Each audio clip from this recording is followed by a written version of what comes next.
ठीक है, ठीक है।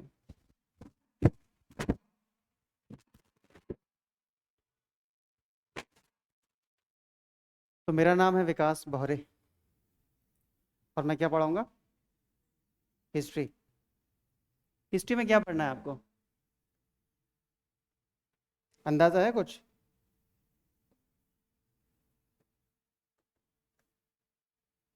दोनों मीडियम के बच्चे हैं ना? हिस्ट्री यानी कि इतिहास क्या होता है? ये क्या हुआ? ऐसे? हिस्ट्री क्या होता है? पहली बात तो ये कि हिस्ट्री एक सब्जेक्ट है।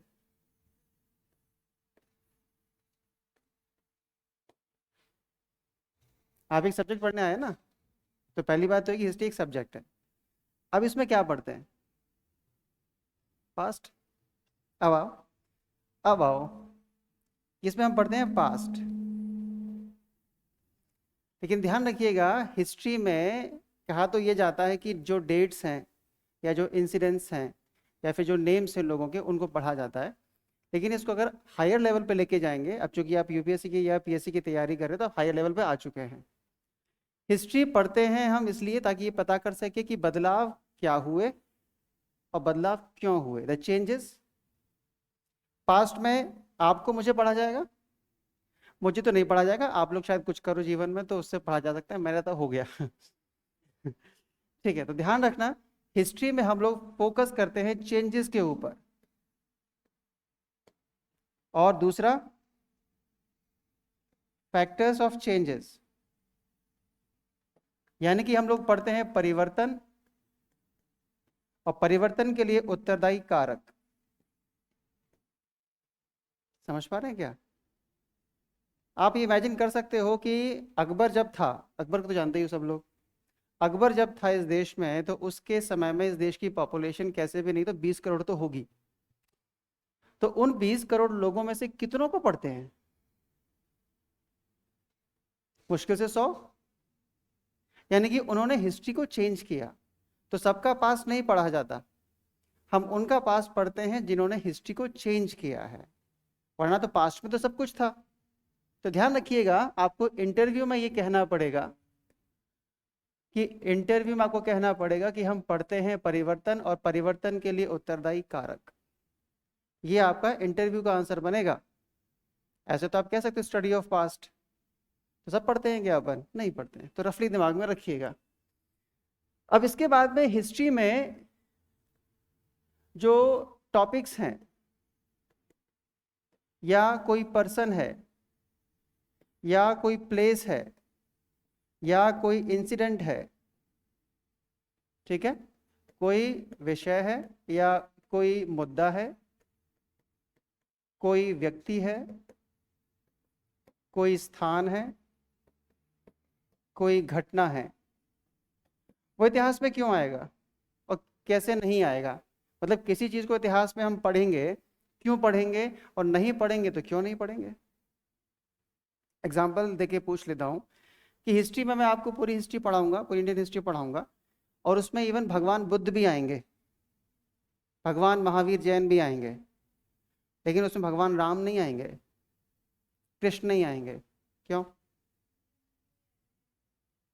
एविडेंस की बात मत करना, अब ये भी केस जीता है। सही बात है। तो लॉजिक क्या है हमारे पास में? एक मॉडल दिया गया है। देखो हिस्ट्री क्या है,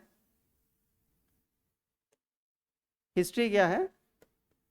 एक मॉडर्न सब्जेक्ट है। इतिहास जो है ना, एक आधुनिक विषय है। इसमें मैं क्या सोचता हूं, आप क्या सोचते हैं, आपका किस में विश्वास है, मेरा किस में विश्वास है, इससे कोई फर्क नहीं पड़ता।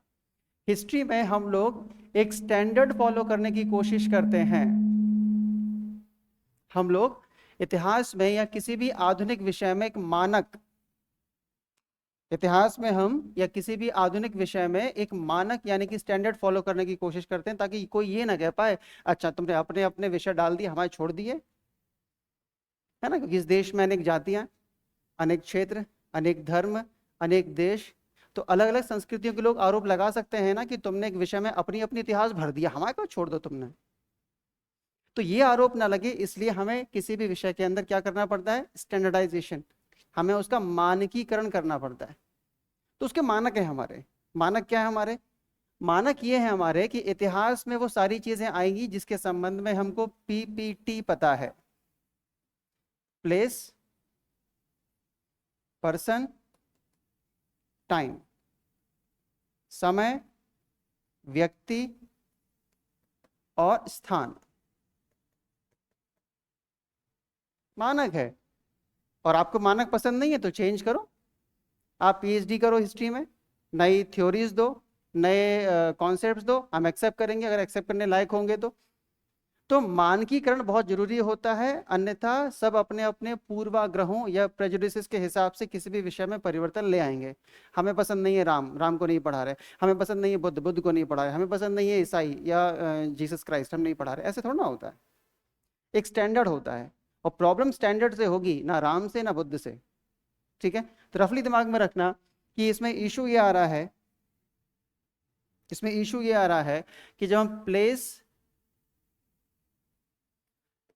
प्लेस, पर्सन और टाइम की बात करते हैं और यहां पर बुद्ध को रखते हैं और राम को रखते हैं, तो यहां पर हमें दोनों के बारे में प्लेस मालूम है क्या?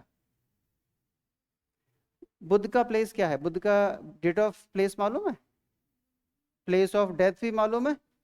ठीक है, यानी कि हमें इनका प्लेस सब कुछ मालूम है, वो कहाँ रहे, कहाँ पैदा हुए, कहाँ उन्होंने एनलाइटनमेंट या फिर ज्ञान प्राप्त किया, सब कुछ मालूम है। तो भाई प्लेस मालूम है। राम का मालूम है?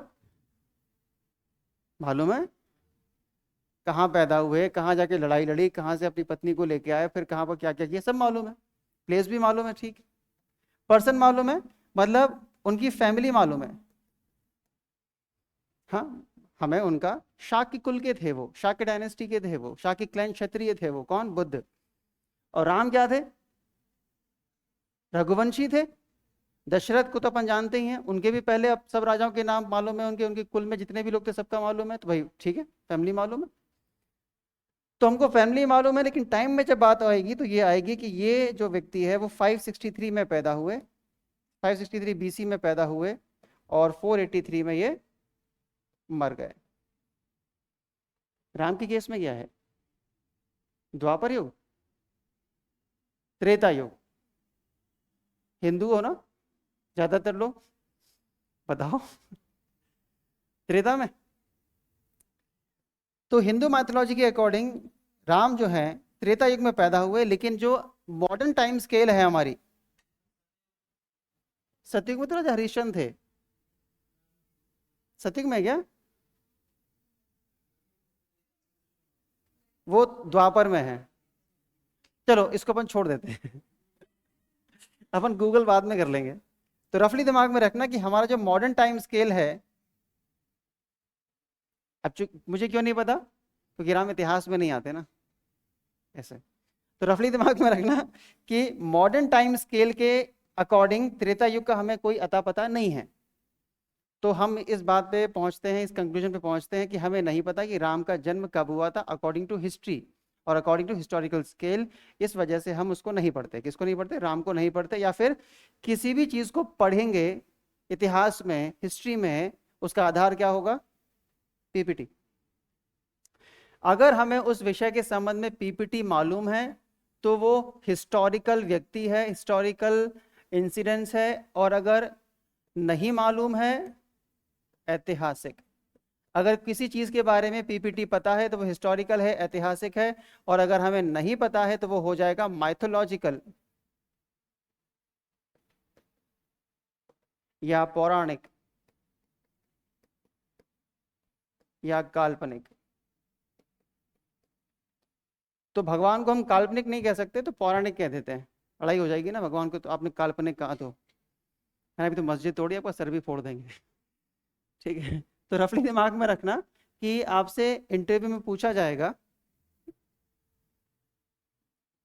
आपको ये आंसर देना है इतिहास का विषय वस्तु क्या है, अकबर कब पैदा हुआ, कब मरा, इंपॉर्टेंट है। किसी के जन्म लेने से इतिहास को फर्क पड़ता है? फर्क पड़ता है उसके द्वारा किए गए कामों से। उसके द्वारा किए गए कामों से इतिहास में क्या परिवर्तन आया, क्या चेंजेस आए, इससे फर्क पड़ता है। अपने जन्म लेने से मतलब अपन हैप्पी बर्थडे मनाते हैं, क्यों भाई? मतलब उस दिन पैदा होकर तुमने कुछ किया, हाँ उस दिन को सेलिब्रेट कर लो जिस दिन तुमने टॉप किया हो, जिस दिन लाइफ में कुछ अचीव किया हो या कुछ अच्छा काम किया हो, उसको मनाओ, है ना, उसकी वर्षगांठ है, उसका कुछ है हमारा। तो वही बात हमारी यहाँ पर है कि जब भी आपसे कोई पूछे कि हिस्ट्री में हम लोग क्या अच्छा, हिस्ट्री में दिक्कत एक और आती है कि नॉर्मली हिस्ट्री को हम लिमिट कर देते हैं नेम्स के साथ, डेट्स के साथ, और वो कहते हैं कि आपको अगर नहीं मालूम कि अकबर कब पैदा हुआ, गांधी कब पैदा हुए, तो आपको इतिहास नहीं पता। तो डेट्स का मतलब इतिहास नहीं होता। और मेरी पूरी क्लास के दौरान मैं आपसे कभी भी इस बात पे इंसिस्ट नहीं करूंगा कि आप डेट्स याद करो, कोई नहीं फर्क पड़ता कि आपको नाम याद है या नहीं है, डेट्स याद है या नहीं है, लेकिन सिंपल सी बात यह है कि जब आप किसी भी डेट को 4 बार लिखोगे, पढ़ोगे, तो अपने आप दिमाग में फंस जाएगी ना। एक्स्ट्रा एफर्ट नहीं डालने हैं। हिस्ट्री में कॉन्सेप्ट्स हैं, हिस्ट्री में अंडरस्टैंडिंग है, तो जब तक वो डेवलप नहीं होगा और उसके बगैर आपको अगर डेट्स याद भी हैं तो कोई मतलब नहीं है। आपने देखे हैं कुछ लोगों के पास बहुत सारी बड़ी बड़ी अच्छी लाइब्रेरी होती है, बहुत सारी किताबें होती हैं, लेकिन जब वो बोलें या किसी से व्यवहार करें तो लगता है कि ये तो अनपढ़ आदमी है। तो ज्ञान आपके चरित्र में, आपके व्यवहार में झलकना चाहिए, वो ज्ञान है। समझ रहे हैं? तो इतिहास में क्या है, इतिहास का क्या महत्व है, इतिहास में हम लोग क्या पढ़ते हैं, ये ध्यान रखिएगा, इंटरव्यू में काम आएगा। और जो भी आपको लगे कि इंटरव्यू में काम आएगा, बोर्ड पे लिखा है, then you have to take the notes. यहाँ पर आसाराम बापू के प्रवचन नहीं चल रहे, you have to be active. तो जो आपको नया लगा, नया दिखा, वो आपकी कॉपी पे आ जाना चाहिए। सिंपल है आईएएस बनने का पहला स्टेप। क्योंकि आप उस लेवल की मेमोरी नहीं रखते, है ना, खूब से खूब 1 हफ्ते दिमाग में रहेंगी मेरी बातें, फिर तो you would be needing what, revision. Revision लगेगा। और आईएएस या पीएससी निकालने का एक ही तरीका है, रिवीजन। लोग रीड तो बहुत करते हैं, हमने ये किताब पढ़ी, वो किताब पढ़ी, उनसे पूछो ये किताब तुमने रिवाइज कितनी बार करी? अरे रिवाइज नहीं करी। समझ पा रहे हैं? तो रोटी के छोटे छोटे कौर मुंह में रखने हैं, उनको बहुत अच्छे से चबाना है, और उसमें जो भी है ना न्यूट्रिशन, न्यूट्रिएंट्स हैं, वो आपकी बॉडी को लगना चाहिए, तब इंश्योर हो पाएगा। ज़्यादा नहीं पढ़ना है, लेकिन जितना भी पढ़ना है उसको अच्छे से पढ़ना है। ये आपका मूल मंत्र रहेगा। ठीक है भाई, आराम से लिखो। नहीं आराम से, अच्छा दूसरी बात, सेंटेंस नहीं बनाओगे आप लोग। नोट्स लेते समय पूरे पूरे सेंटेंस नहीं बनेंगे, फ्लो चार्ट बनेगा खाली। ये स्किल भी आपको सीखनी पड़ेगी कि जो हेल्पिंग वर्ब्स होते हैं, प्रपोजिशंस होते हैं, ये आपके नोट्स में नहीं आने चाहिए।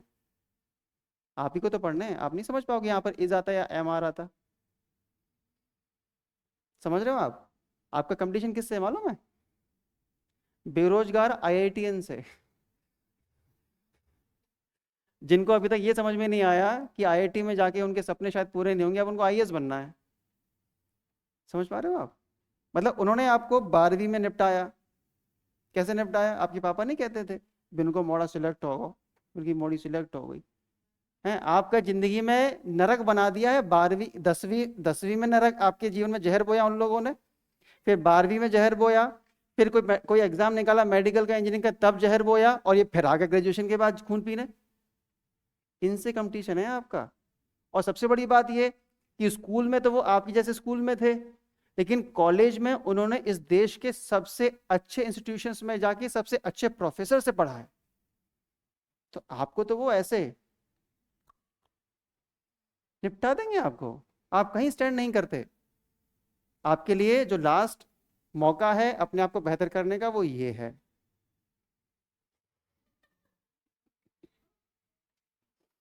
ठीक है भाई। आप अगर किसी कॉलेज में जाते हो तो उस कॉलेज में प्रोफेसर आपको पढ़ाते हैं? कौन से कॉलेज में जाते हैं? हाँ, एमआईटी यूनिवर्सिटी में आप रेयरली शायद अकेली हो जाओ यहाँ बैठी हो, बाकी आप एमएलबी में, माधव में, हाँ कंप्लीट किसका क्या कंप्लीट हो गए। मैं औरों की बात भी कर रहा हूँ, मतलब अब देख रहे हो आप, उन लोगों में से जो रह गए थे दुर्भाग्यवश, वो अमेठी में जाके आपको फिर निपटाने आए। मतलब कहने का बता रहा हूँ कि लेवल ऑफ डिफरेंस है ना, वो कह रहा हूँ मैं। तो ध्यान रखना, आपके लिए बेस्ट जो है वो मैं हूँ। ठीक है, और दूसरा ये कि मैं उस चौखट से लौट के आया हूं तो मुझे मालूम है कि वहां चलता क्या है। तो ध्यान रखिएगा कि आपको अपने टीचर्स पे पूरा ट्रस्ट करना है। सिलेक्शन ना ले पाने की सबसे बड़ी वजह यह होती है कि बच्चों को अक्सर ये लगने लगता है कि हमें टीचर की जरूरत नहीं है, ओवर कॉन्फिडेंस में आ जाते हैं, अपन कर लेंगे। लेकिन आप लोग इस जनरेशन में हैं जहाँ पर डिस्ट्रैक्शंस बहुत हैं, तो आप टीचर की बात नहीं मानेंगे, मुझे मालूम है, और डिस्ट्रैक्टेड रहेंगे, और ये दो कारण आपको सिलेक्शन लेने से रोकते रहेंगे। सिंपल है, ठीक है। तो इसको नोट करना है, ये इंटरव्यू में काम आएगा। और दूसरा आपको ये नोट करना है कि हिस्ट्री में क्या पढ़ते हैं क्या नहीं पढ़ते हैं, इसको तय करने का, इसको डिसाइड करने का जो स्टैंडर्ड है वो क्या है? PPT, place, person and time. ये दो सवाल आपके इंटरव्यू में आएंगे, क्योंकि अकबर को जानो ना जानो, लेकिन इतिहास को तो जानो। समझ पा रहे हैं?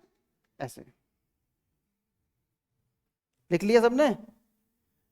मुझे ऐसा लग रहा है 10% लोग अभी भी नहीं लिखे होंगे। नहीं लिखा ना? लिख लिया, ठीक है। ठीक है भाई, ये क्या है? मैंने तो नहीं पढ़ा है। ठीक है भाई, अब क्या पढ़ें? सिलेबस? सिलेबस जानना है क्या? देखो, बहुत सिंपल है। हिस्ट्री में मेनली 3 पार्ट्स होते हैं। एक होता है प्राचीन इतिहास, या सिंपल लिख लो आप प्राचीन काल, या एंशियंट पीरियड, या एंशियंट हिस्ट्री। फिर होता है मिडाइवल,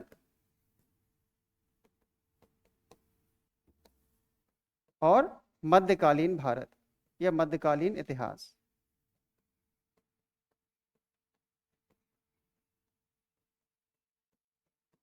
फिर होता है आधुनिक काल,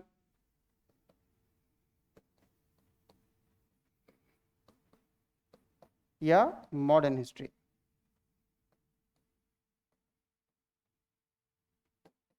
ठीक है। अब इसमें ये ध्यान रखना कि जो प्राचीन काल है, अगर हिस्ट्री में हम लोग देखेंगे तो वो 20 लाख ईयर्स, या 20 लाख BC कर लेते हैं। 20 लाख BC से शुरू हो रहा है, 20 लाख, ये हिस्ट्री है। लेकिन जब आप सिलेबस की बात करेंगे तो आपका जो सिलेबस है, आपका जो विषय है PSC UPSC के लिए, तो वो शुरू हो रहा है 2500 BC से। आपको कहाँ से पढ़ना है? 2500 BC से, और इससे पहले का जो समय है वो हम लोग नहीं पढ़ेंगे। ठीक है। और ये चलता कब तक है? ये चलता है आपका 750 AD तक। ये BC AD का क्या चक्कर है? और AD, तो जैसे आपको AD नहीं पता, इंटरव्यू में आपसे पूछा कि AD BC का मतलब बताओ, आपने बता दिया, तो वो आपसे एक्सपेक्ट करेगा AD भी बताओ। तो AD का मतलब होता है एनो डोमिनी, उसका मतलब वही है, लेकिन उसका जो क्या कहते हैं फुल फॉर्म है, वो एनो डोमिनी है। अच्छा, इसमें से कितने बच्चे BA कर रहे हैं आप में से? BA हिस्ट्री, हिस्ट्री भी है, बधाई हो। आप भी कर रहे हैं BA हिस्ट्री? अभी एडमिशन लिया है? 1 साल हो गया? आपने अभी लिया है? लेंगे? मत लेना। 12th में क्या था? कोई है जो साइंस वाला था जो BA कर रहा है? आप भी लोगी? नहीं लेना। क्यों नहीं लेना? आर्ट्स लेने के बाद, BA करने के बाद आप सिवाय सिविल सर्विसेज की कोई एग्जाम नहीं दे सकते। अगर आपने साइंस से किया है, BSc कर लो आप, तो आप कम से कम फॉरेस्ट वाला एग्जाम का फॉर्म भी भर पाओगी। और इसके अलावा बहुत सारे एग्जाम होते रहते हैं PSC में, जैसे कि एक बार हुआ था एग्जाम DSP रेडियोग्राफर, तो बेचारा BA वाला बस देखता रह गया। Okay bye. You are not even fighting in the race. BA सबसे घटिया डिग्री। BA बहुत अच्छी डिग्री है तब जब आप उसको DU या JNU से करते हैं, और का पर्पस होता है कि आप उसमें कंट्रीब्यूट करेंगे उस सब्जेक्ट में। समझ रहे हो? आप एमएलबी से, मतलब एमएलबी जैसे कॉलेजेस से या फिर ऐसे फालतू कॉलेजेस में बीए बंद कर देना चाहिए। आपके साथ वो खिलवाड़ कर रहे हैं, आपका टाइम पास कर रहे हैं, आपके कॉलेज वाले आपको कुछ नहीं सिखाएंगे। मेरा एक स्टूडेंट था, वो बीए कर रहा था, मैंने उसको सेकंड ईयर में जाके बीएससी करवा दिया। आज वो दुआएं देता है, कम से कम फॉरेस्ट का एग्जाम दे पाता है। ठीक है, तो आप ऐसा नहीं करेंगे। मैं कुछ कहूंगा नहीं, आप चाहें तो कर सकते हैं, लेकिन करना नहीं। ठीक है, आपसे ज्यादा लाइफ मैंने देख ली है। अच्छा, ये पर्सनल एक्सपीरियंस है, मैंने भी बीए किया था और मेरे पास बायो था 12th में। बीए नहीं करना, मैं करके बैठा, मैं बस देखता रहता हूँ एग्जाम चले गए। मैं उसमें बोर्ड नहीं कर पाता। तो ध्यान रखना कि आपको ये ब्लंडर्स नहीं करने हैं। अगर ऐसे करने हैं तो फिर बीए करने के बाद बीएससी भी करवा लूंगा मैं आपसे फिर। ठीक है, वापस आ जाओ।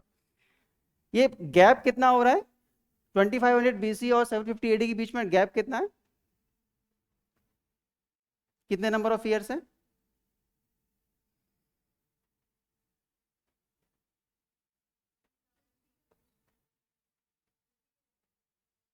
50 साल।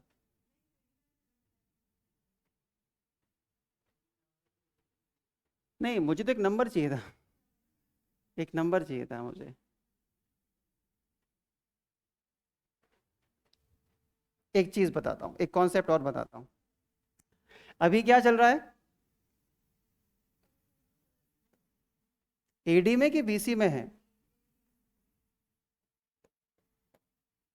अगर 2024 है और ये नंबर है और ये आगे बढ़ता ही जा रहा है, बढ़ता ही जा रहा है, तो कभी ना कभी ये शुरू हुआ होगा ना। That zero comes from the birth of Christ. ईसाई धर्म के जो संस्थापक हैं ईसा मसीह, उनका जन्म का वर्ष है ये। ठीक है, तो रफली दिमाग में रखना कि ये जो ग्रिगोरियन कैलेंडर है, जो पश्चिमी देश मानते हैं इसको, उसको अपन भी मानते हैं, और वहां पर जीरो का मतलब होता है बर्थ ऑफ क्राइस्ट, यानी कि ईसा मसीह का जन्म।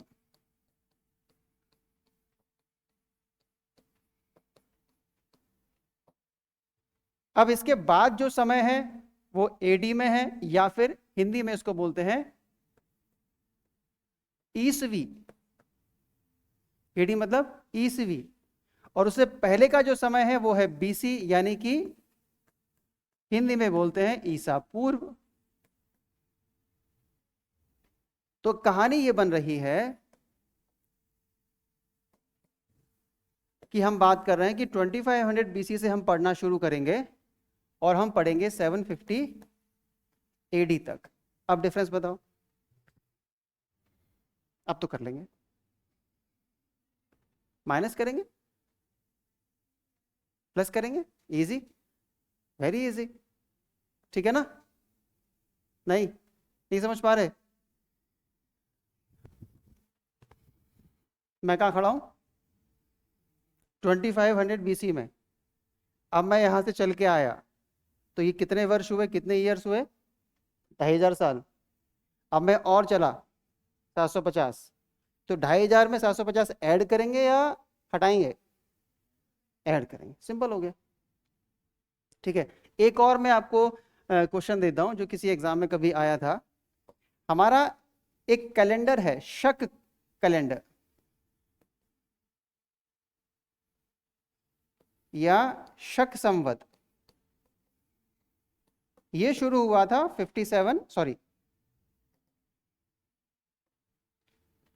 78 एडी में। एक हमारा है विक्रम संवत या विक्रम कैलेंडर।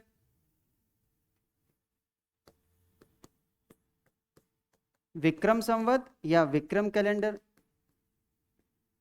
अब किसने शुरू किया था वो इतिहास में जब पढ़ेंगे तब देख लेंगे, लेकिन ध्यान रखना इसका टाइम फ्रेम है 57 बीसी। एक एग्जाम में पूछा था कि what is the difference between Vikram and शक कैलेंडर।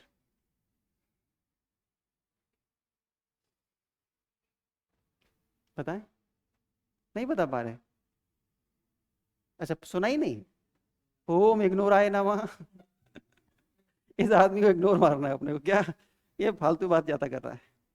एग्जाम में क्या पूछा था कि what is the difference between Vikram and शक संवत। विक्रम और शक संवत में अंतर कितना है, कितने कितने वर्षों का अंतर है? क्या करेंगे? प्लस करेंगे, आंसर भी बता दो। प्लस करके कितना आ रहा है? हाय, कब से नहीं बाप के पापा ने आपसे ब्रेड का पैकेट मंगाया और पूछा कि कितने पैसे वापस आए, या सीधा पेटीएम पे गए और टंग टंग, मतलब खुले पैसे कभी लिए दुकान वाले से? तो आप वहां कैसे करते हो? वो देता है, आप ले आते हो, गिनते नहीं हो ना? गिनते हो? वही गिनना है। मम्मी ने दिए 78 रुपये, पापा ने दिए 57 रुपए, बताओ कितने रुपए हुए? यही बोल्डनेस है एक्चुअली। बोल्डनेस का मतलब क्या होता है? अपनी बात को बेबाकी से कहना, कॉन्फिडेंस के साथ कहना, और ये लगेगा यूपीएससी की तैयारी में और वहां एग्जाम क्रैक करने में। अगर आपको आता है और बोल नहीं पा रहे तो अभी आपका व्यक्तित्व कमजोर है। हाँ, 135 ईयर्स, ठीक है ना? तो रफली दिमाग में रखना कि एडी और बीसी आपको लगेगा और ये एग्जाम में काम आएगा। वापस आ जाते हैं हम लोग। तो आपका जो एंशियंट हिस्ट्री है, जो प्राचीन काल है, उसका समय समझ में आ रहा है अपने सिलेबस में, और उसके परे भी वो है, ठीक है? तो ये रफली दिमाग में रखना। जो मिडाइवल है उसको हम रखते हैं 750 एडी से 1707 तक। 1707 में ऐसा कुछ खास नहीं हुआ था, बस औरंगजेब मरा था। औरंगजेब, अब तो जानते ही होंगे, आजकल औरंगजेब करंट अफेयर्स में चल रहा है ना? नेता लोग वोट मांगते हैं ना नाम लेके। तो रफली दिमाग में रखना कि हिस्ट्री में औरंगजेब के मरने से कोई भारी चेंज नहीं आया, कोई भारी परिवर्तन नहीं आया, कुछ नहीं हुआ ऐसा। लेकिन फिर भी अगर यहां ना रुकें, यहां ना डिवाइड करें तो कहां करें? तो हमने अपनी सुविधा के लिए औरंगजेब की डेथ को मिडाइवल का एंड माना है। कुछ बुक्स में वो प्लासी को मानते हैं, ऐसा नहीं है। कुछ बुक्स में कहते हैं कि 1757 में एक बैटल ऑफ प्लासी हुई थी, बैटल ऑफ प्लासी हुई थी, और उसके बाद काफी चीजें चेंज हुई। लेकिन बैटल ऑफ प्लासी ने कुछ भी चेंज नहीं किया था, सिवाय इसके कि बंगाल में ब्रिटिश कंपनी की सुप्रीमेसी स्टैब्लिश हो गई थी।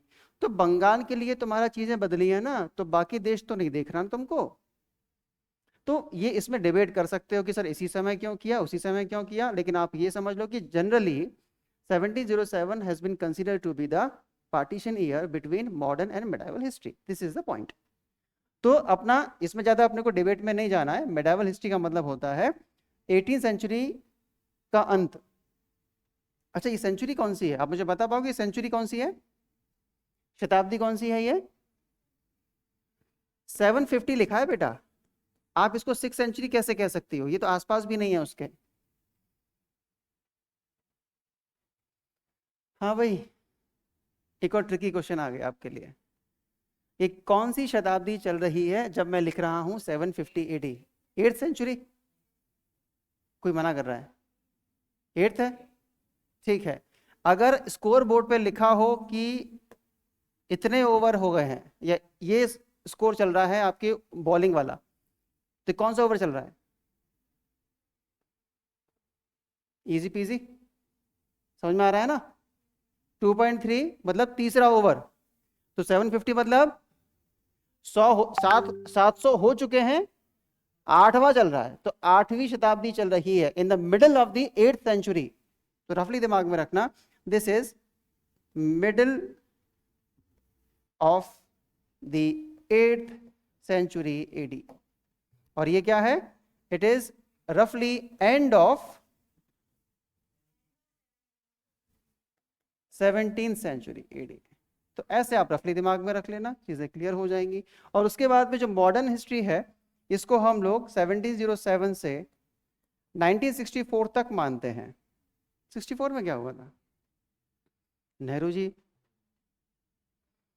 चले गए थे, ठीक है। इस तरीके से हमने इसको डिवाइड कर रखा है। तो ये आपका मोटा मोटा सिलेबस है। अब इसमें इंडिविजुअली भी चलते हैं अपन। उसमें कितना दिया है सिलेबस में? उसमें तो एक लाइन लिख के दी होगी शायद, एक या दो लाइन, है ना? एंशियंट हिस्ट्री और मिडाइवल हिस्ट्री में एक या दो लाइन में लिखा होगा। मैं इसको और बता देता हूँ आपको। समझ में आ रहा है क्या? ठीक लग रहा है? आपको आईएएस बनने से कौन रोक सकता है? आप खुद। ठीक है, ध्यान रखना, आपका कुछ बनेगा या बिगड़ेगा, आप खुद उसके लिए जिम्मेदार होंगे। किसी को आप ना तो दोष देना ना ही क्रेडिट देना। लेकिन जब सिलेक्ट हो जाओ, हम्बल बने रहना। मेरे माता पिता, मेरे दोस्तों, मेरे टीचर्स, इन सबका योगदान है। हम्बल रहना, ये नहीं अपुनिज भगवान है, ऐसा नहीं करना, ठीक है? ये नहीं करना है आपको। तो जब आप एंशिएंट हिस्ट्री में, अच्छा एक चीज और बताता हूं मैं आपको, चलो।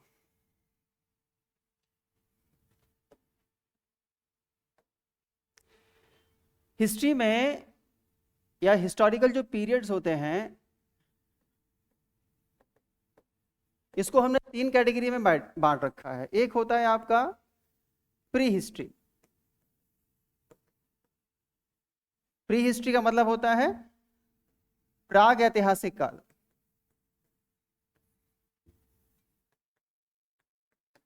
एक होता है प्रोटो हिस्ट्री, इसको हम कहते हैं आद्य ऐतिहासिक काल।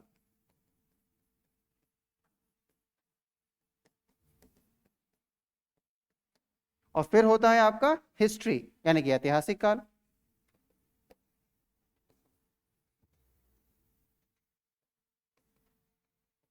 इसको नोट करना, ये थोड़ा काम का रहेगा, इंटरव्यू में काम आएगा या किसी एग्जाम में भी आ सकता है।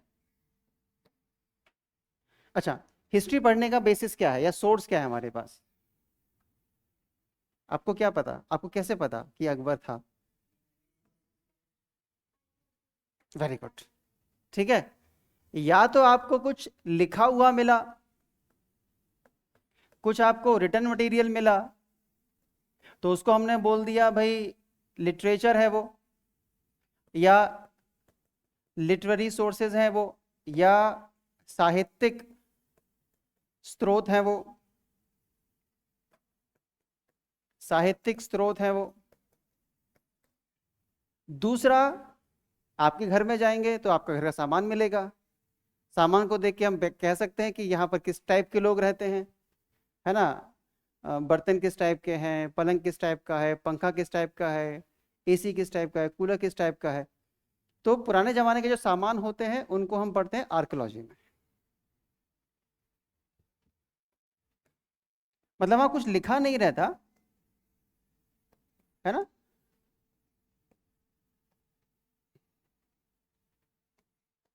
पुरातत्व शास्त्र, ठीक है। अब ध्यान रखना कि हिस्ट्री में हमने अपनी हिस्ट्री को 3 फेज में बांट रखा है, जिसमें अगर प्री हिस्ट्री है तो यहां पर हमारे पास सिर्फ और सिर्फ आर्कियोलॉजिकल सोर्सेज हैं। सिर्फ और सिर्फ क्या है? पुरातात्विक साक्ष्य हैं खाली, पुरातात्विक साक्ष्य हैं आपके पास, केवल कुछ लिखा हुआ नहीं मिला है। लेकिन जब आप हिस्टोरिकल पीरियड में आएंगे तो यहां पर आप क्या कहेंगे? बोथ, दोनों हैं आपके पास। आपके पास आर्कियोलॉजिकल भी है और आपके पास लिटरेरी भी है, आपके पास पुरातात्विक भी है, आपके पास साहित्यिक भी है।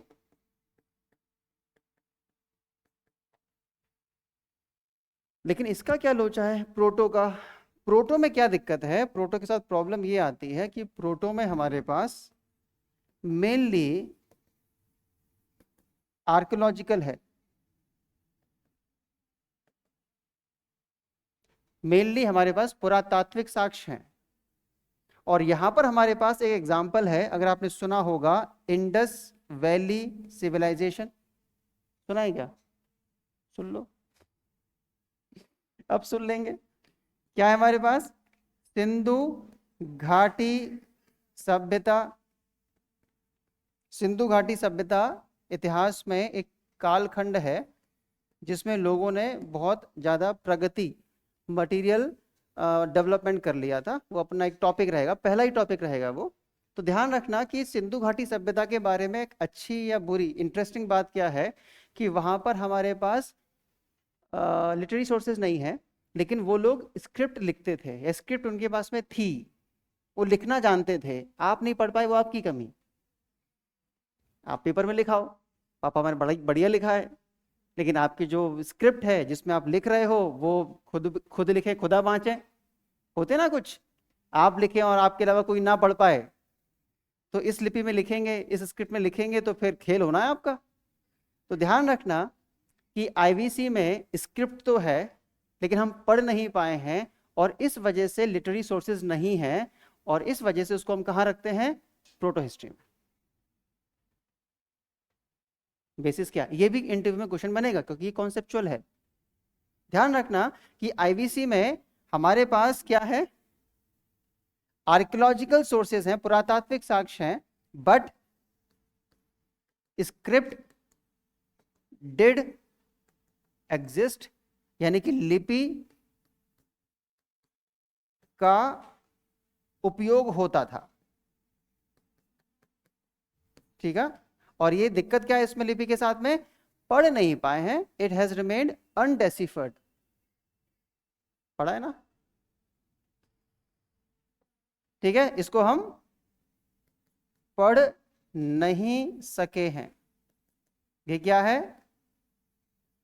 अनडेसिफर्ड है, कुछ ज्यादा ही मैंने खिचड़ी बना दी है। तो इसमें क्या है, दोनों सोर्सेज हैं, यहां पर क्या है, एक ही सोर्स है, लेकिन यहां लिपि यानी कि स्क्रिप्ट नहीं थी तो वो प्री हिस्ट्री में चला गया।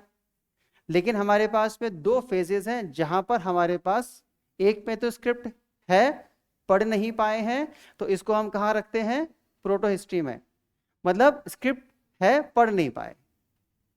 समझ पा रहे हैं? तो हमारी जो डिपेंडेंसी है वो किसके ऊपर है, आर्कियोलॉजिकल सोर्सेस के ऊपर है। अब इसी समय में हमारे पास में एक चीज और है,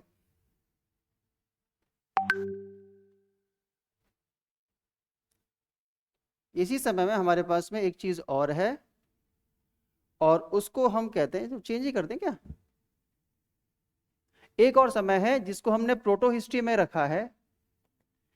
प्रोटो हिस्ट्री में एक समय और है जिसको हम बोलते हैं वैदिक पीरियड।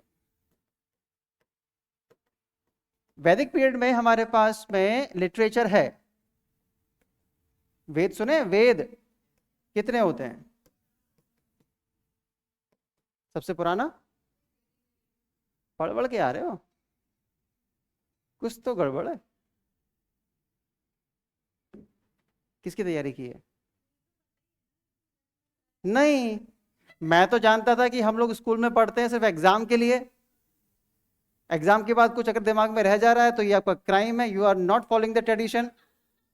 ठीक है, खैर अच्छी बात है। तो हमारे पास वैदिक पीरियड में क्या है, वैदिक काल में हमारे पास में क्या है, वेद है हमारे पास, इसके अलावा और बहुत साहित्य है, वेद हैं, ब्राह्मण हैं, अरण्यक हैं, उपनिषद हैं, चार हैं खाली। ये हम बाद में डिबेट करेंगे कि उसमें पुराण आते हैं कि नहीं आते, नहीं आते, महाभारत और रामायण आती है कि नहीं आती, नहीं आते, है ना। वैदिक लिटरेचर में सिर्फ चार चीजें आती हैं, वेदास, ब्राह्मणास, अरण्यकास एंड उपनिषदास। ठीक है, तो वो रफली दिमाग में रखना, उसकी जरूरत बाद में पड़ेगी। लेकिन वैदिक पीरियड को हमने प्रोटो हिस्ट्री में क्यों रखा है, कोई आइडिया, ये नहीं पढ़ा अभी, ठीक है। तो रफली दिमाग में रखना कि यहां पर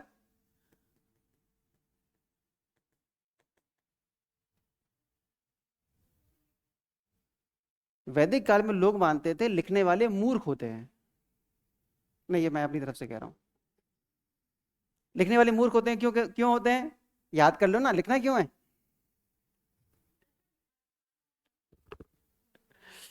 जैसे मैंने कोई अपने मन में कहानी सोची या कोई गाना सोचा, द गाना इज कंपोज्ड, लेकिन जब मैं लिखूंगा तब वो लिखा जाएगा, लेकिन कंपोज तो पहले हो चुका है।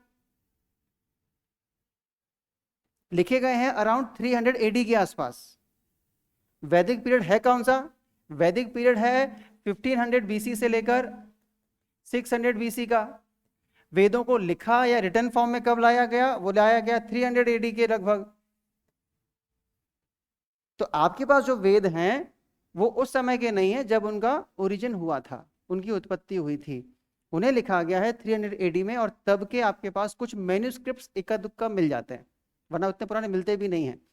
तो ध्यान रखना वैदिक साहित्य जिसमें वेद आते हैं, ब्राह्मण आते हैं, उपनिषद आते हैं और अरण्यक आते हैं, उनकी रचना तो हुई है, they were composed in the Vedic period, but they were not put into writing in that phase.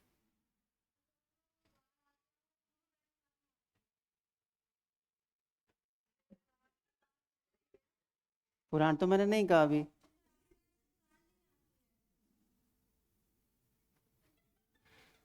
रुको रुको, आप पीछे, अब तो टॉपिक भटका दिया आपने।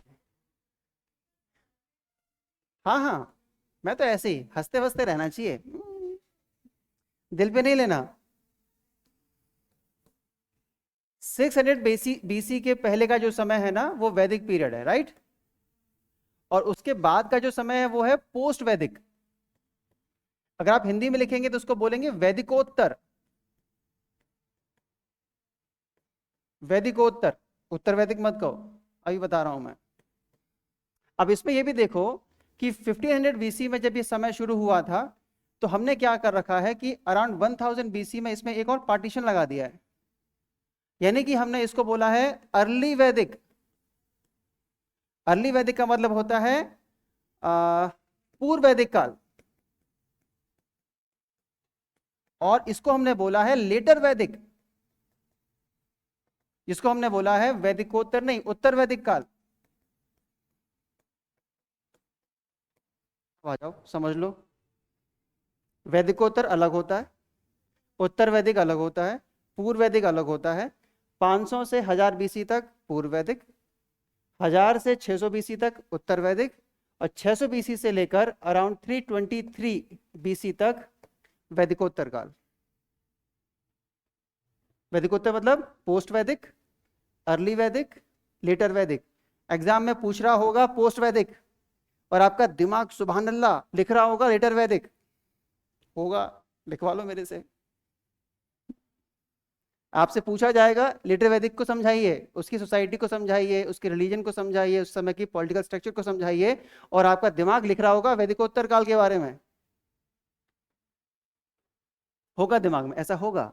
जैसे आपने वो मूवी देखी है, अभी आई थी, मनोज शर्मा, 12वीं फेल, ऐसे से बाहर आता है वो, लेकिन बंदा आईपीएस बना। लेकिन आप देखो कैसे कैसे खेल हुए। तो अपने दिमाग पर पूरा भरोसा रखना, उस समय आपको ये मात देगा या आपको धोखा देगा जिस समय इसकी सबसे ज्यादा जरूरत होगी। वो कहे तेरे मजे लेने हैं। तो इसलिए ओवर कॉन्फिडेंस में नहीं जाना, तसल्ली से रखना, और शांत रखना, अपने दिमाग को शांत रखने की जो टैक्टिक्स होती हैं, जैसे ब्रीदिंग को नॉर्मलाइज करना, वो सारी चीज़ों पे काम करेंगे अपन बाद में।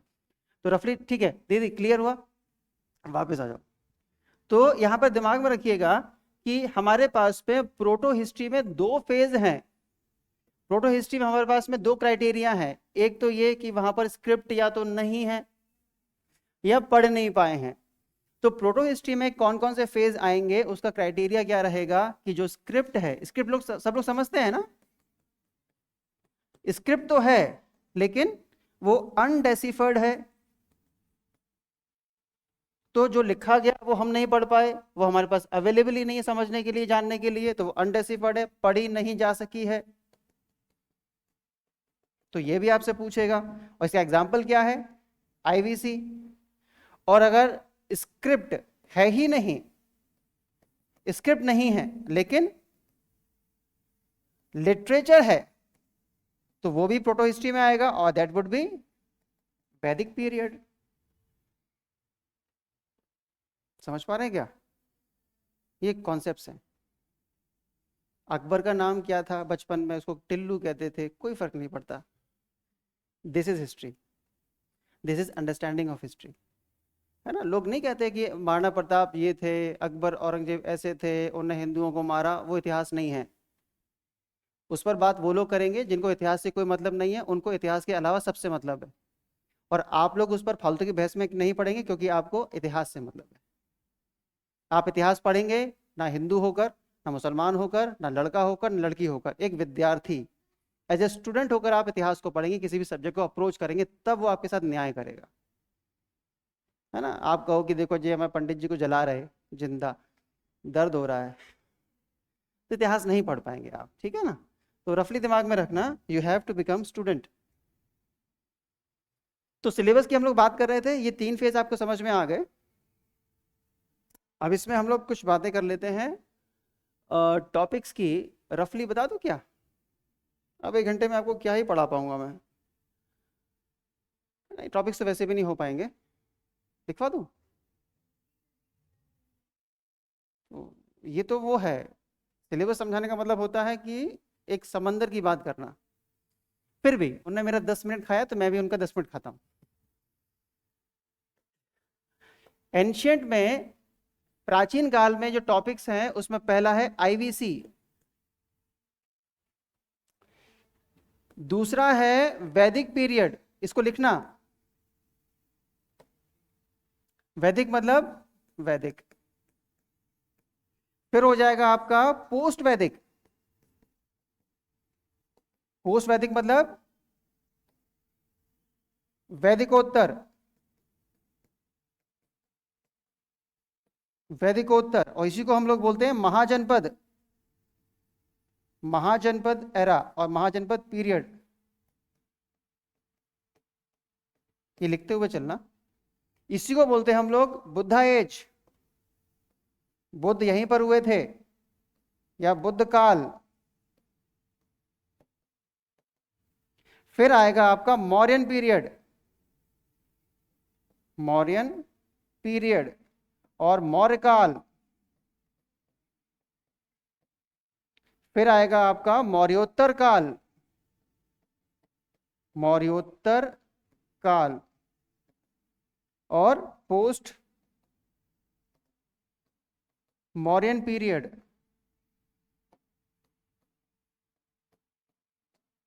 और फिर आएगा आपका गुप्ता पीरियड और गुप्त काल। इसमें स्पेस छोड़ना, मैं आगे थोड़ा सा डेट भी लिखूंगा या टाइम फ्रेम भी लिखूंगा। और 7th है आपका पोस्ट गुप्ता, यानी कि गुप्त, मौर्योत्तर लिखा था ना हिंदी में, हाँ, गुप्तोत्तर काल। अब इसमें टाइम फ्रेम आप फिट करना। जो वैदिक, जो आईवीसी है उसका समय रहेगा 2500 बीसी से लेकर 1750 बीसी। वैदिक का रहेगा 1500 बीसी से लेकर 600 बीसी। इस बीच में जो 250 साल हम लोग खा जाएंगे, वो हम खा जाएंगे। उस टाइम पर कुछ टेक्नोलॉजिकल एजेस हैं, जैसे चालकोलिथिक या ताम्रपाषाण काल में कुछ संस्कृतियां हैं, उनकी चर्चा करेंगे। पोस्ट वैदिक का समय रहेगा 600 बीसी से लेकर 323 बीसी।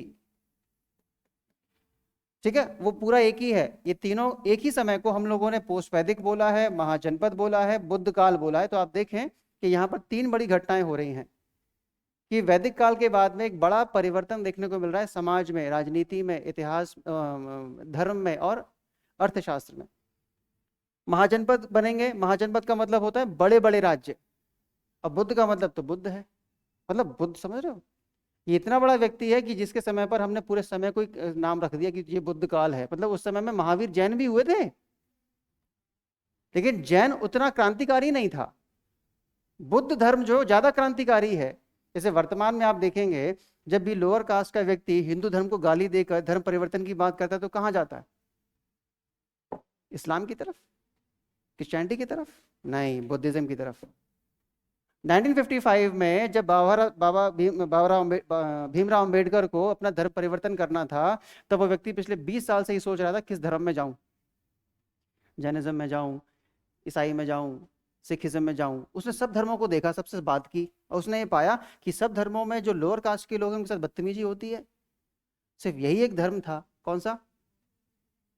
तो वो जो रिवोल्यूशनरी इंटेंट है, जो क्रांतिकारिता का जो तत्व है, समाज को चुनौती देने का जो तत्व है, वो बुद्धिज्म में बहुत स्ट्रांग है। ब्राह्मण से सीधी बात करता है कि तू होगा ब्राह्मण अपने घर का तो इंसान पहले है। कितनी अच्छी बात। तो रफली दिमाग में रखना कि बुद्ध धर्म और जैन धर्म एक ही समय पे आए थे, लेकिन हमने हिस्ट्री में बुद्धा एज बोला है, जैन एज नहीं बोला। और अपने देखा भी होगा कि जैनिज्म के अंदर ज्यादातर लोग जो होते हैं उनको हम हिंदू ही मान लेते हैं, लेकिन जो बौद्ध वाले होते हैं उनके साथ थोड़ा सा हमारे दिमाग में रहता है ना, ये तो बौद्ध हैं, है ना, दिमाग में दिक्कत रहती है ना अपने, कि ये तो बौद्ध हैं, ये तो नीची जाति के हैं, शायद उनसे हम अच्छा बर्ताव नहीं करते, महसूस किया है? राम राज्य भी आया नहीं है, कच्च करने वाले बच्चे। अगर आपको नहीं पता ऐसा होता है तो आप इस समाज में नहीं रहते। ये समाज बहुत घटिया है, ध्यान रखिएगा। जिस समाज में अपन रहते हैं ना, इसमें जबरदस्त प्रॉब्लम्स हैं, उन्हें ठीक करना है। और ठीक करने की पहला पहला स्टेप क्या होता है? एक्सेप्ट तो करो कि दिक्कत है। एक्सेप्ट ही नहीं करे, ये क्या बात हुई? खैर, मौर्यन पीरियड 323 बीसी से 185 BC, second 185 BC dash 319 AD. बताओ भाई कितने हुए साल?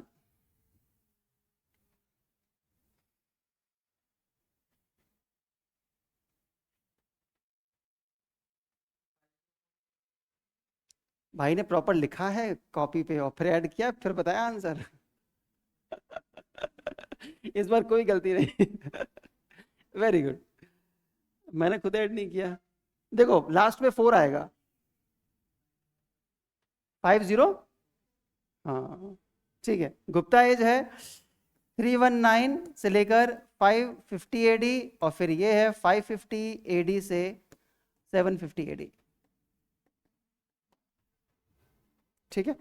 तो आपको नंबर, मतलब नंबर ऑफ ईयर्स याद नहीं रखने हैं, लेकिन आपके दिमाग में रहना चाहिए कि वैदिक काल का मतलब ये है कि हम कितने पुराने समय की बात कर रहे हैं। ये आपके दिमाग में इमेज बन जानी चाहिए कि हिस्ट्री में हम किस फेज में हैं और कितने साल पहले की बात हो रही है।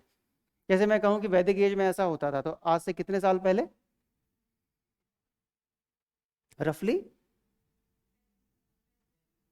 35,000, 3500 साल। तो ये आपके दिमाग में इमेज बननी चाहिए कि जब वैदिक एज की बात की जा रही है, या फिर आप कहो कि इंडस वैली सिविलाइजेशन में अर्बन सेंटर्स होते थे, लोग शहरों में और मकानों में रहते थे, और व्यापार ट्रेड करने के लिए मेसोपोटामिया जाते थे, अफ्रीका जाते थे। कितने हजार साल पहले की बात हो रही है? 4.5, 2.5 ये और 2 ये, 4,500 साल पहले की बात हो रही है। तो ये एक इमेज बन जानी चाहिए कि हम किस समय की बात कर रहे हैं, बाकी सब ठीक है। तो ये आपका एंशिएंट हिस्ट्री रहेगा। लेकिन ये एंशिएंट हिस्ट्री जो हमने लिखी है यहाँ पर, वो रफली नॉर्थ इंडिया के कंटेक्स्ट में लिखी है, साउथ इंडिया की तो बात ही नहीं की। नॉर्थ इंडियंस के साथ ये दिक्कत है, उसको दिखता ही नहीं कर्नाटक भी एक स्टेट है, कि कर्नाटक में भी तो कुछ हुआ होगा, तमिलनाडु में कुछ हुआ होगा, केरल में कुछ हुआ होगा। तो रफली दिमाग में रखना कि एंशिएंट हिस्ट्री में जो सेकंड हम पोर्शन उठाएंगे, उसमें हम लोग शुरू करेंगे संगम एज से, और वो रहेगा 300 बीसी से लेकर 300 एडी तक। 8th में आपका रहेगा, फिर यहां पर कुछ नहीं है, सिंपल डायनेस्टीज चलेंगी। पोस्ट संगम आप लिख तो सकते हो, लेकिन बोला नहीं जाता है। पोस्ट संगम में हम लोग लिखेंगे, डायनेस्टीज की बात कर लेंगे। आ जाएंगे आपके पल्लवास, चालुक्यास और पांड्यास। ये 3 लोग थे जो आपस में लड़ाई कर रहे थे। इनके जाने के बाद में इंपीरियल चोलाज आए। बस इतना ही है। ठीक है। संगम रहेगा, थोड़ा इंपॉर्टेंट है। संगम के जाने के बाद में 3 स्टेट्स इमर्ज करेंगे इनकी जगह पर। यहाँ पर भी 3 स्टेट्स थे, 3 स्टेट्स आएंगे, वो आपस में लड़ेंगे, वो जो आपस में लड़के मर जाएंगे, तो उनके बाद में आएंगे इंपीरियल चोलास। ऐसी कुछ कहानी चलती रहेगी। ठीक है। So this is your ancient history. कुछ समझ में आया? अच्छा लगा? कल पूछूंगा, हम आएंगे ही नहीं। पूछ लेना दम हो तो। मिडाइवल में क्या है? देखो मिडाइवल में मेनली हम लोग क्या करते हैं कि इसको 3 फेज में बांटते हैं। एक अर्ली मिडाइवल, मध्यकाल, यानी कि ये पूर्व मध्यकाल। दूसरा है सल्तनत काल और सल्तनत पीरियड, और तीसरा है मुगल पीरियड, मुगल काल।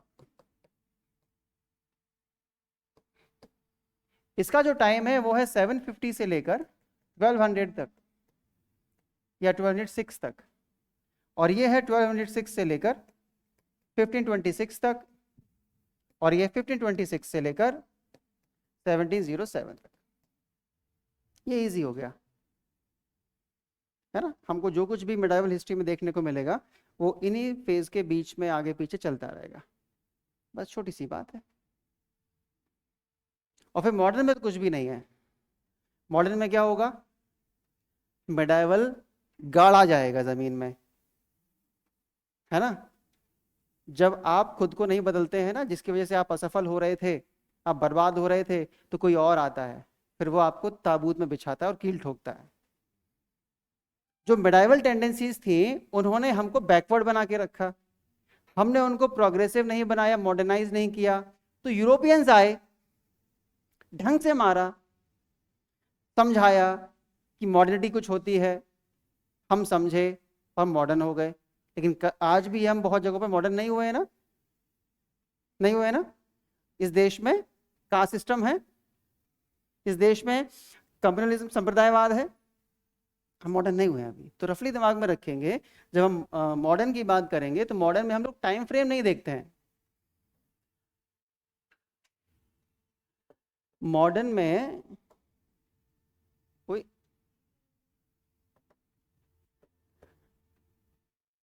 मॉडर्न में या आधुनिक काल में हम लोग टाइम फ्रेम नहीं देखते हैं, इसमें हम टॉपिक्स को देखते हैं, जिसमें कि सबसे पहली बात होगी लेटर मुगल्स। लेटर मुगल्स मतलब पश्चातवर्ती या परवर्ती मुगल्स, यानी कि औरंगजेब के मरने के बाद और भी बहुत सारे मुगल जो थे गद्दी पर बैठे थे। हालांकि वो जो गद्दी पर बैठे थे दे वर मोर लाइक मंदिर का घंटा।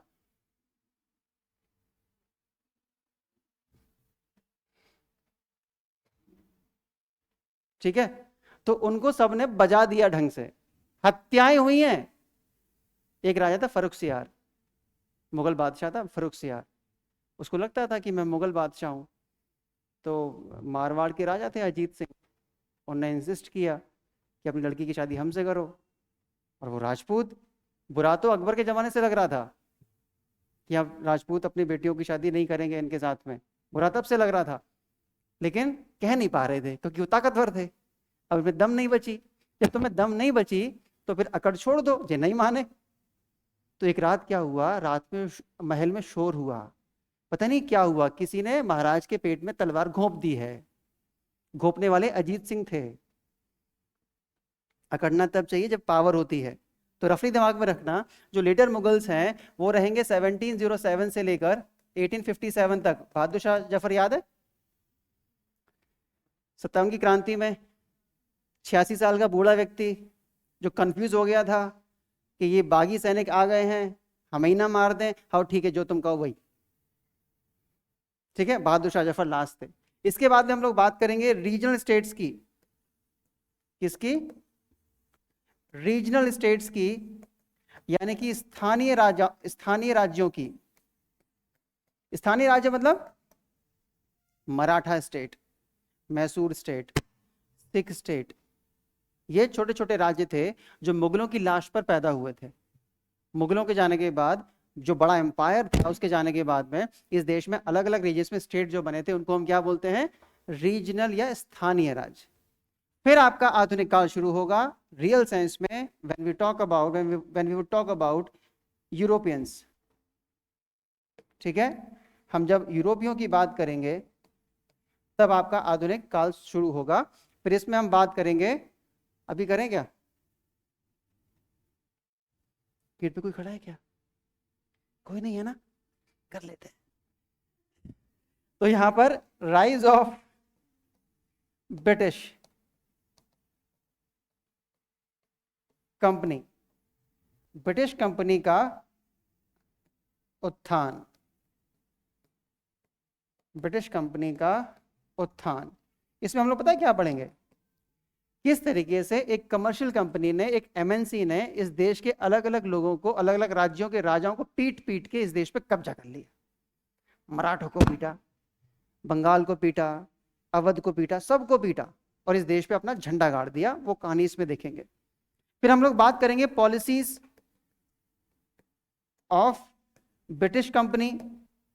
ठीक है, क्या पढ़ेंगे? ब्रिटिश कंपनी की नीतियां। अब वो यहां कोई भंडारा करवाने तो आए नहीं थे, वो आए थे इस देश के संसाधनों को एक्सप्लॉइट करने के लिए। इसी को हम क्या बोलते हैं? कॉलोनियलिज्म, उपनिवेशवाद। तो कॉलोनियलिज्म में होता क्या है? एक होती है मदर कंट्री और मेट्रोपॉलिटन स्टेट, और दूसरी होती है कॉलोनी। तो ये जो कॉलोनियलिज्म का रिलेशनशिप होता है एक उपनिवेश और एक मदर कंट्री के बीच में, वो ऐसा होता है कि ये अपने संसाधनों को इन्हें देगा बिना कुछ वापस, बिना कुछ बदले में लिए। तो इंडियन रिसोर्सेज का इस्तेमाल किया गया था ब्रिटिश इकोनॉमी को बढ़ावा देने के लिए। अगर इंडिया इनकी कॉलोनी नहीं होती तो ब्रिटेन बर्बाद हो जाता। ब्रिटेन में जो आप देखते हो, जो चीजें देखते हो, उसका जो राइस देखते हो, उसके बाद जो पैसा देखते हो, वो अपना दिया है। इंडिया जो था इसकी सबसे बड़ी कॉलोनी था, वहां पर जितना भी इंडस्ट्रियलाइजेशन हुआ है वो अपनी दम पे हुआ है, वो बाद में देखेंगे। तो ये इनकी पॉलिसीज हैं। जब इनकी पॉलिसीज होंगी जो हमें एक्सप्लॉइट करेंगी ना, तो हम क्या करेंगे? अपोजिशन करेंगे। हम इनकी प्रतिक्रिया देंगे। हम इनकी नीतियों के खिलाफ प्रतिक्रिया देंगे। प्रतिक्रिया कैसे देंगे? किसान खड़े हो गए, 2-3 मार डाले। आदिवासी या वो जो जनजाति लोग होते हैं जो जंगलों में नॉर्मली रहते हैं, वो खड़े हो गए, उनने कुछ मार डाले। पुराने जो जमींदार थे उनको गुस्सा आ गया, उनने मार डाले। ये सब फेल हो गए। फिर एक क्रांति हुई, 57 की क्रांति। झांसी की रानी, मैं अपनी झांसी नहीं दूंगी वो कह रही थी, लेकिन उन्होंने जबरदस्ती ले ली थी। तो 2 हैं प्रतिक्रियाएं हमारी, या 3 हैं हमारी प्रतिक्रियाएं इनकी नीतियों के खिलाफ। पहली है वायलेंट, यानी कि हिंसात्मक। हमको ये लगा इनने हमें परेशान किया, इन्हें हम पीटेंगे जो चले जाएंगे, लेकिन हम पीट नहीं पाए। क्यों नहीं पीट पाए? क्योंकि हम पे पावर नहीं थी, हम लोग बटे हुए थे, हम लोग अलग अलग लड़ रहे थे। तो पहला जो रिएक्शन था ब्रिटिश कॉलोनियलिज्म की पॉलिसीज के अगेंस्ट में, वो था वायलेंट। और इसमें आपके उनको बात नहीं करेंगे, लेकिन इसमें आप ये कह सकते हो कि 1857 से पहले बहुत सारे रिवोल्ट्स हुए थे, वो सारे फेल हो गए थे। 57 के रिवोल्ट में सबको समझ में आया कि साथ में लड़ना चाहिए, तब भी फेल हो गए, फेल हो गए थे। फिर हुआ था समाज सुधार, यानी कि सोशल रिफॉर्म। ये थोड़ा सा अलग वर्ड है, लेकिन अभी इतना ही रखना। एक होता है सोशल रिफॉर्म। इस देश के कुछ लोग थे, जैसे कि राजा राममोहन रॉय, जानते हो? और भी नाम है कुछ। वो है दयानंद सरस्वती, आर्य समाज वाले, जहां पर आजकल लव मैरिजेस होते हैं, मालूम है आपको? इन लोगों को ये समझ में आया कि ये जो देश है वो है बैकवर्ड। जस्ट इमेजिन, जो समाज अपनी बच्चियों को मार दे पैदा होते, जो समाज अपनी बच्चियों की शादी कर दे 8 की उम्र में, जो समाज अपनी विधवाओं को इंसान ना माने, जो समाज सती कर दे विधवाओं को, आपको लगता है वो समाज अंग्रेजों जीत पाएगा? क्या बात कर रहे हो गए तुम राजपूत, हो गए तुम मराठा, लेकिन तुम्हारा जो समाज है वो मिडाइवल है, रिग्रेसिव है, घटिया समाज है तुम्हारा। तुमने इस देश के 80% जो लोअर कास्ट के लोग होते हैं उनको अछूत बना के रखा, मेन स्ट्रीम में आने नहीं दिया। तुमने इस देश की 50% महिलाओं का जीवन नरक बना के रखा, और तुमको लगता है तुम अंग्रेजों जीत लोगे? क्या बात कर रहे हो? तब इन लोगों ने सोशल रिफॉर्म किया, इस देश को प्रोग्रेसिव बनाया। तब इस देश में नेशनलिज्म आया। क्या आया? राष्ट्रवाद आया। इस समाज को बेहतर बनाया। जैसे आप कहो कि आप बॉक्सिंग में किसी को पीटना चाहते हो, और हम किसी नेशनल लेवल के फाइटर को ले आए, भले वो लड़की हो। जैसे इस देश में लड़कों में नहीं होता है, लड़कियां तो कमजोर होती हैं। अभी कौन है अपनी बॉक्सर बहुत अच्छी, जिन्होंने मतलब 2 बार मां बनने के बाद भी वर्ल्ड चैंपियन जीता था? मैरी कॉम। जैसे लड़के कहते हैं लड़कियां तो ऐसी होती है वैसी होती हैं। दीदी आना जरा, मैरी कॉम आ जाओ। You have to train yourself ना। तो ध्यान रखना, सोशल रिफॉर्म मूवमेंट ने इस देश को ट्रेन किया, तैयार किया। इन लोगों में बुद्धि आई, इनमें राष्ट्रवाद आया। राष्ट्रवाद बहुत पावरफुल टूल होता है जो आपको यूनाइट करता है। हम यूनाइट हुए, और फिर इस देश के नेताओं ने इस देश को आजाद करने के लिए लड़ी। वो कहानी अलग है। पूरा खेल किस चीज का है? राष्ट्रवाद का है। अंग्रेज इस देश में सफल क्यों रहे? राष्ट्रवाद था उनके पास। हम क्यों हारे? राष्ट्रवाद नहीं था। इनने हमको, जैसे क्लास में कोई गुंडा आ जाए, पहले इनको मारे, इनको मारे, इनको मारे, इनको मारे, इनको मारे, चुपचाप पिटते रहे, हाँ पिट गए हम लोग। और अब में राष्ट्रवाद होता तो मिलके आते, पटक लेते। इन्होंने मराठों को पीटा, मैसूर को पीटा, अवध को पीटा, बंगाल को पीटा, सिक्स स्टेट को पीटा, रणजीत सिंह को पीटा, एक एक करके पीटा। जिस आदमी क्यों नहीं आए? इन पे राष्ट्रवाद नहीं थी। राष्ट्रवाद बहुत जरूरी है। वो राष्ट्रवाद की दम पे जीते थे, हम राष्ट्रवाद की दम पर आजाद हुए थे। वो हम कहानी यहां पर देखेंगे। यानी कि मॉडर्न हिस्ट्री में हमारे पास क्रोनोलॉजी नहीं है, घटनाएं हैं। ठीक है, ये आपके टॉपिक्स रहेंगे और इसको अपन कल आगे बढ़ाएंगे। आपका बहुत बहुत धन्यवाद। मेरा भी आप धन्यवाद कर दो। आप, मैंने कर दिया।